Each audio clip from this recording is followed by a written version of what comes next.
I'm so grateful to you as well because I believed in this project, you believed in it. And I wanted to share, well, I'll talk about that a bit after why I wrote the book. But first of all, after thanking Lara for publishing my first book, The Bold and the Brave, which is like the 2,000 years of history of women in science and engineering. And I wrote that one to prove that women were not inferior to men, because I took philosophers from every era and I pitted them against each other, and you can see that the ones on the wrong side are bad and they're not right. And you can see that the ones who believed in women really had the good arguments, you know. So because still, you know, in New Brunswick, sometimes I went to a meeting of school commissioners and all that. And they said, well, you know, even though men are superior, you know, we like to help women, you know, this kind of language. I mean, I won't tell you what I retorted, but I certainly didn't have my tongue in my pocket.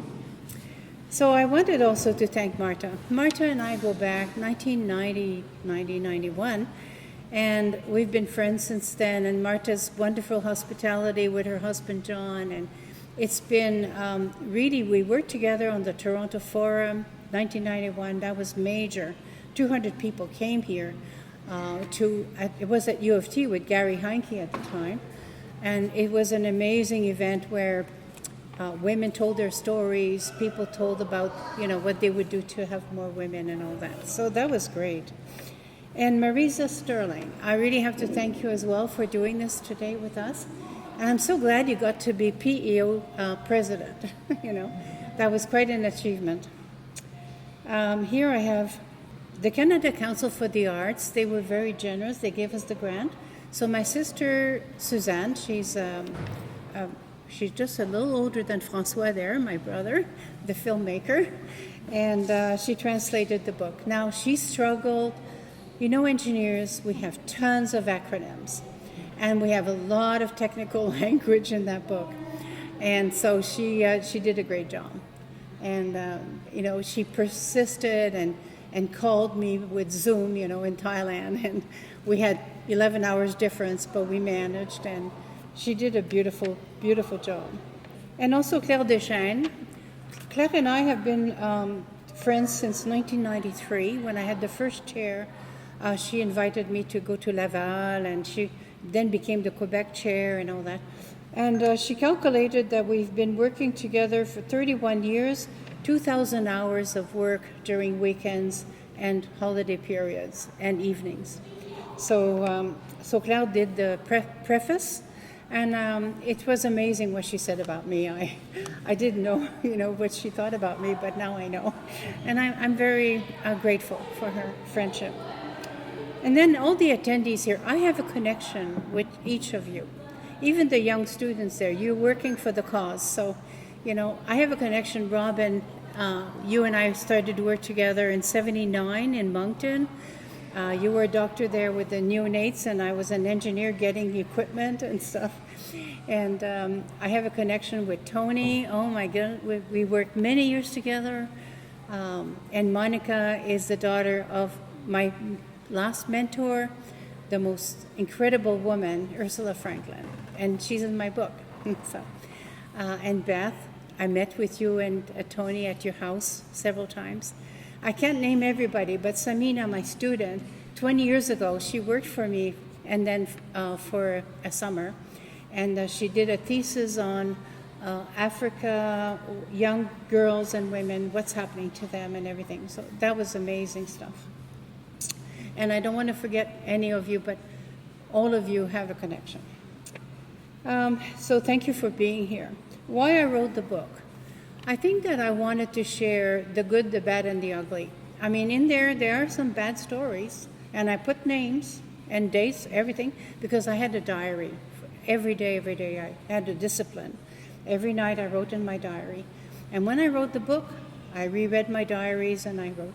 And you know, I had to say the way that some of my bosses treated me badly, some of the good things that happened to me, it's all in there. But why I did that is because the young women here, for example, young men, if you have some struggles like this or obstacles or you're treated in this way, at least it gives you a kind of a way to, to overcome this. So I say overcome obstacles and come success. It was kind of my motto. Also, I wrote in English, and you say, well, you're French, Canadian, but because most of my schooling and my workplaces were in English. And French is a very subtle language. My mother was a translator, and every time I did a report for my missions in Morocco, my mother, I gave them to her for, correction, because, she had the perfect French. My sister Suzanne had the perfect French, but I didn't want to have a not perfect French. So I can speak French perfectly well, but writing is different. So I wrote it in English. Now I have 75,000 words done on my next one, but this is Peter and Monique. My husband Peter was an incredibly beautiful writer. He wrote stories about Nureyev, our encounter with Nureyev in London. There's some really cute stories, and so I thought it would be the Frize family adventures and events, and it would be by Peter and Monique Frize. And I'm twisting Lara's arm if she can publish it. I said, choose the chapters you want, but I've got 35 chapters. The last one, I think it really helped me after my husband passed away in February last year. I wrote on aging and death, and I think now it's kind of a cure. It's a way to learn to cope. And actually, it's not a sad chapter. At first, I thought it would be, but and I met now. Well, for many months, I stayed in my four walls. Didn't want to see anyone. I was just my son and my daughter-in-law. But after a while, I started to have some friends, and they're called the Creative Writers of Chiang Mai. And every Thursday, I take a Grab, which is like an Uber, but they're not like Uber. Like, I'm not sure I would use Uber, but Grab is fantastic. So I leave my house to go to Niman, which is in half an hour drive, $8. And I go there, meet this group for 2 hours and a half. And then I take my Grab back, and then I go out to supper with my son and my daughter-in-law. So we read a chapter, each of us, and they are incredible. Like, I wrote a book, a chapter called The House in Italy. And, and that's the house of Peter's uncle that I finally sold after 2 years of very difficult, bureaucracy in Italy. It's all in the book. You wouldn't believe what we went through. And I spoke Italian fluently, thank God I could, yeah. So now my friends there, they said, why don't you make the house the main character? Because when we discovered it 10 years after the uncle died, it was full of like a ghost house, and how we transformed it, and how we sold it and all that. So there's a lot of chapters like that.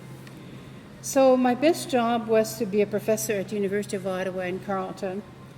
My best years were at Imperial College in London, England. That's when I met Peter. I met Peter on the ship on the way over. Peter was in the purser's office, and he was assigning the seats for dining. I took the boat to go from Montreal to Southampton to go with my Athlone Fellowship to do my master's. And Peter said, oh, you have sad eyes, because I was already a widow at age 21. My first husband died on the 401 here, big crash, 7 weeks after my wedding. So Peter saw the sadness in my eyes. And he said, I'm looking for a wife. Anybody's wife will do, because I was Mrs. Alvizet. Will you marry me? That's the first thing he said. And I said, I'm not going to England to get married. I'm going to study and meet people and have friends. We were married a year later at Chelsea Registry Office, where the Rolling Stones got married. And so it was fantastic. So Peter has been my partner for 55 years, and he was not well the last year. So 54 good years, and 1 year I think I could have been an honorary nurse, but I loved him, and we tried to have good days together, which we did. So I really want to thank Peter, though, for the good years he gave me and the support he gave me. Every time I had obstacles, he would say, oh, you're good at this, you can do it, I'm going to talk to you about the imposter syndrome, because for the young people there, I need to. But just to also thank my son Patrick. He's been really fantastic since his dad died. And he said, in the car sometimes I say, well, I guess we miss Dad. And he said, Mom, it really sucks. I said, you know what? I'll put that in my next book. He said, you can't put that in a book. Can we? Sure. So good. So I wrote it out. It's in one of my chapters. This really sucked. So, but he's been there for me, going to immigration, doing all the visas and stuff, and restaurants. We go together, and every time he does a lot of my shopping with me, and Fern gets all my incredible fruits in Thailand. Every Saturday fills my fridge, So, anyway, so that's it for the thank yous. Now, I was asked to speak a little bit about the massacre for the young students. You weren't even born then. So in 1989, a man, we want to forget his name because we don't want him to be famous. He entered Polytechnic School on December 6th, around 5 p.m., and he separated men and women from the classrooms, and he shot all the women. And then he went to the cafeteria and he shot another one there, and then the 15th bullet was for himself, so he died. And, these women were in fourth year, just finishing engineering. In his pocket was a list of 15 feminists that he wanted to kill, but they were all at different places, right? So he said, it's much easier, I'm going to go to Polytechnic and do the job. But what he didn't know is engineering students do not think they're feminists. I didn't. I only said I was a feminist in 1990, a year after the massacre. I figured that I really was. So I'm in the Denin Auditorium, 400 people there for the memorial. And I'm saying, you know what? I'm a feminist. Because at the interview at UNB, they said, are you a feminist? And I said, no. So I got the job. But I didn't say no because I got the job. I just didn't know. So the feminism was made a dirty word by some people who were against it. Feminism, though, has many, many different versions. There are liberal feminists, different kinds of feminists. For me, I explained that day that for me, it was to take away, remove the obstacles that didn't allow women to be equal to men. So to me, it's just a positive thing. And so after that, I've been saying, yeah, I am a feminist, Thank you for the job anyway, And the other thing is that, the last thing, imposter syndrome. I suffered from imposter syndrome. You won't believe this, but every time I had an opportunity like the Moncton job, like the job of the chair, Women in Engineering, I said to Peter, I don't know if I can do this. And he said, of course you can. You learn quickly, and of course you can. And I talked to myself, and I said, you know what? Yeah, you can learn this, and you can do it. So I want to say to you, if you have the imposter syndrome, just talk to yourself out of it, because, you can do it. And unfortunately, one of my friends now in Chiang Mai, Isabel, she teaches that in workshops, about the imposter syndrome and believe in yourself. The momentous decision I made to study engineering was life-changing. I would not only be a woman in a non-traditional field, but also something of a pioneer at a time when the profession was very much a man's world. It shaped every aspect of my professional and private life, both of which were studded with happy times as well as tragic events, just as, for instance, the one that she alluded to earlier with the death of her first husband after 7 weeks of marriage. During the final stages of my graduate studies in biomedical engineering in 1970, I articulated my goal. In 10 years' time, I would like to be world-renowned in my field, working with scientific societies to advance the role of women in scientific fields and the way scientists and engineers integrate people and society into their work. By 1979, this goal had become a reality. Each event taught me something: to overcome obstacles, to become stronger and more resilient as opposed to succumbing to defeat and depression. To recognize the importance of my mentors and role models in remaining focused on the future I had planned. To follow my dreams, to recognize the critical role played by my family and friends in maintaining the strength and determination necessary to succeed. So this sets the tone to this book and summarizes your entire approach to your career. I also would like to just read an additional passage because this was very important at last week's launch in Ottawa, the launch of the French edition of the book. And this is about your iron ring. My iron ring was made from a bridge that had collapsed in Quebec. The Quebec Bridge consisted of a road, a rail, and a pedestrian path joining Lévis to Quebec City across the St. Lawrence River. When the bridge was built, it had failed twice, and 88 lives were lost. It took over 30 years to complete its construction. The ring is a reminder of an engineer's obligations with respect to public safety in design and building approaches. My ring had to be custom made as my finger was too small for many of the models. So my last statement to you is that I no longer have my ring after 67 years. I took it off at the Ottawa on September 19, and I gave it to the archives to go with the other 100 boxes that I gave them and other artifacts like my medals and all that. But I keep looking for it, but it's okay because I know my son wouldn't know what to do with it. He'd have to send it back to Canada, and I didn't want to put any burden on. So I think it's important to, this will be Monique's ring. Maybe in 100 years' time, somebody wants to write that little story. And also maybe this is my last trip to Canada. It's very, very difficult to travel such long distances by yourself. So I may come back with my son if he wants to come back to Canada sometime.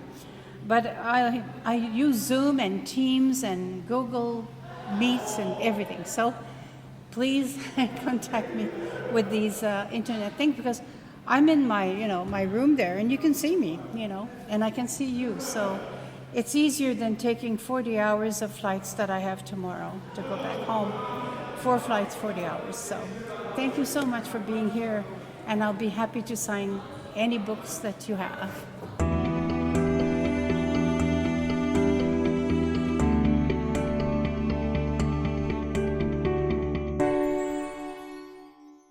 I have a new chapter called Mentors, my mentors.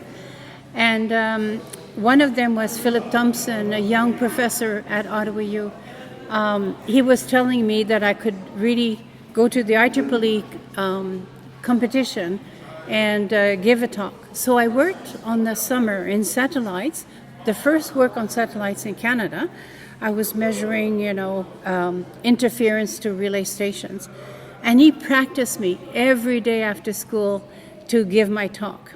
And I won the first prize, so for the east of Canada. So that was amazing. Another one was, I would say, Nandor Richter.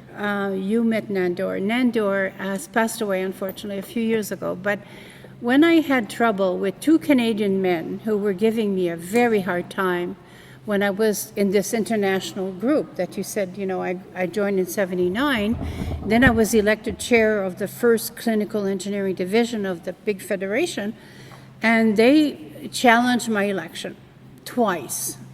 Then finally Nandor put his foot down and he said, we voted twice, she is the chair. That's it. So Nandor was amazing. And then I had the support of the council, and they gave us a good budget, and we developed clinical engineering in 30 countries around the world. Tony came afterwards. You were also chair later on that division. So then the next one, Ursula Franklin. She's Monica's mother. And when I met Ursula, I just got the job at UNB for the chair. It was November 8. November 9, I said to the dean, okay, I'm going to go to Seattle to the conference of biomedical, and I'm going to, the IEEE one, and because I need to do some research that is different, right? So I've got to be inspired. So my plane stops in Toronto before going to Seattle, and I call Ursula Franklin and I say, Dr. Franklin, you don't know me, but I just got a big job and I don't know how to start it. And she said to somebody in the office, well, I'll see you later. And she talked to me for about 10, 15 minutes, and she said, one thing you should remember is that it's more than just numbers. So, I went all the way to Seattle thinking about that, and all the way back to UNB, and I said, you know what? She means not just numbers of women. It's got to be more profound than that. So she really was key to all the work I did later to change the structure and, everything around the programs, the culture, everything. So when we had the Committee of Women in Engineering, we actually called it Women in Engineering More Than Just Numbers. And les femmes, ça fait une différence in French. And so thank you to your mother. She was amazing. And she came to do many speeches, even like our banquet in 95. We had another conference, and looking forward, looking backward. And she said beautiful things about me, but I say beautiful things about her because she was amazing. So those are the people I would, recognize. Yeah. And of course, my husband, Peter, my son, Patrick. And my mother made me want to be whatever I wanted to be, even in the 50s, And she said, and when I wanted to be an engineer, my father was worried. He said, women, you might not get a job. I said, well, I'll worry about that when I graduate, And then I got 6 job offers, at the 66. So, but my mother wanted us to all have a good education, yeah. And in my family, we did not have boys do this, girls do that. We each had turns to do the dishes and cut the grass. And, it was really amazing, though, for the 50s, yeah. Well, what I would say is what I went through when I was a student. Every time there was an exam, I would just say, well, study very well the day before, because, then you got the memories good. And really just read all the questions first before you do anything. And then, there's some say number 4, I didn't know anything that I would say. But by the time I got to 4, it had all formed in my brain. So I think I would say to them, read the exam, be calm, sleep well, and do it. And, you do what you do. If it's not good, I had some F's as well. But, then I said, okay, I'll have to do better next time, Yeah, or like sometimes I got very mad at something that happened and I didn't want to write a letter right away. So I say, sleep one night on something which is uncertain. And then after that, I made a list, the positive and the negative of an action plan.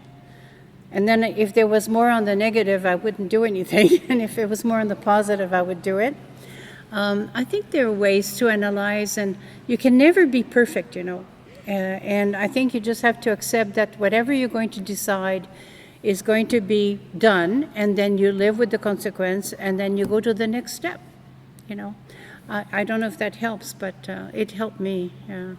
That's a very, very good question, because, and I'll add this to my new book, because actually, you don't want to do every battle. You have to measure if it's a worthwhile battle. And so sometimes I just let it go, and sometimes I took it on. So you have to just, guide yourself with the consequence of what you're going to do. And, I'll have to tell you a quick story. That's in my new book. I was in a committee called NIAC, Committee on New Innovations in Canada. I can't find it anymore. It doesn't exist anymore. But it was all men and me, and the chair was extremely sexist. So when I wanted to say something, because I wanted to contribute, I was reading all the material, doing my job. But when my hand was up, he never looked my way a lot. And that day I dressed in red so that I could really be visible. And so one time he had said, okay, Michael, Mark, whatever. And then he said, oh, the lady in red. Can you imagine? That's in my book. You cannot just call me the lady. So what I said is, my name is Monique Frize, and my comment is, he did it again, and I said my name, And sometimes to be noticed, what I did is I'm like at the meeting like this, and I go, and I want to say something. So I think, and I take off my glasses, make a little bit of a noise, and you had to develop, and where you sit is very important. You want to sit where the chair will see you. So that's in my new book as well. How do you deal with the committees that are, male-dominated, or if you're a man and a female-dominated, I don't know how that works, but so. I also, how a woman like me ran my lab, with women who came into my office, and like Christina, I just don't know if I can do this, this master's or this PhD. And I said, okay, close the door. Okay, so either you're going to open that door or you're going to leave it closed. She had an average of 3.8 on 4 or something like that. I said, you could do this with your eyes closed. So she opened the door. She did a master's, a PhD, and a postdoc. When I ran my lab, it was to make them stronger. And out of 20 students, I had 16 women, which is in computer engineering very kind of, not usual. But so that's in my new book as well. Now I'm going to share some of the things that you've asked today. That's very good. You're building my book. Well, it's actually on the website of the institute that I created with Claire Deschaines and Gail Matson. It's called CWES, Canadian Institute for Women Engineers and Scientists.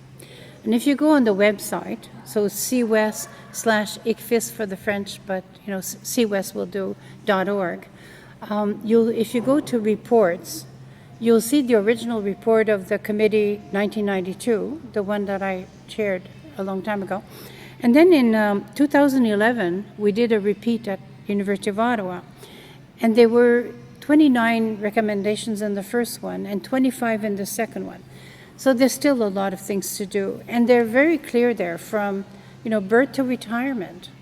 All the things that universities can do, that parents can do, that, one time I said, I don't know if I told you that, Robin, but one time I said, oh, I should go to prenatal classes and tell them about, how we see girls and boys, maybe that's where it starts, eh? She's going to be a ballet dancer, he's going to be a hockey player, So that kind of thing. But look at those recommendations. They're really good also for NSERC, for professional engineers, associations, And I don't know, start to do a workshop or something with young men and young women, and get them to talk about how they can all work together. It's not just women, it's men and women working together. Thank you. Thank you.